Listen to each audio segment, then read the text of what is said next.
So much for that. And సినిమాలో ముగ్గురు ladies బాగా కనిపించారండి. కొంచెం పెద్ద కనిపించింది నేను అనుకోండి, మన హీరోయిన్ గారు వరలక్ష్మి గారు, తర్వాత నేను.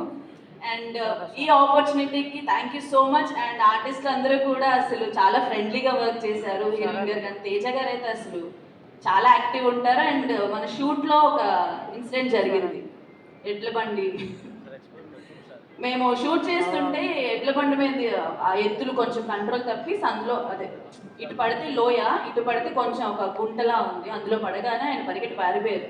ఓకే, నాకు సంబంధం లేదా, ఎట్లెవరియో నేనెవరో నాకు సంబంధం లేదని చెప్పి ఇద్దరు లేడీస్, అసలు ఇలాంటి అందమైన ఆడపిల్లలు వదిలి సరైపోతారండి, కాపాడాలి కదా నన్ను.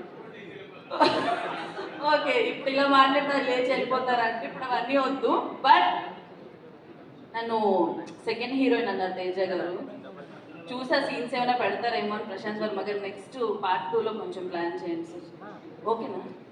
అండ్ ప్రశాంత్ వర్మ గారి గురించి ఒకటి చెప్పాలి. ఇప్పుడు ఆడవాళ్ళు అందరూ క్యూ కడుతున్నారు రీల్స్లో వాటిల్లో. ఈయన సూపర్ హీరో అవ్వచ్చు, ఇప్పుడు ఆడవాళ్ళందరూ జరిగింది. అందరూ ఏం చేస్తావు, ఏడుస్తావు అంతే. పెళ్ళైన ఫోటో ఏదో పెట్టారు, ఇది చూసి ఏడుస్తున్నారు. బట్ ఓకే ఫైన్, ఇంకా తప్పదు, మనం కొన్ని యాక్సెప్ట్ చేయాలి అనుకుంటా, ఎన్నో అన్నీ జరగవు.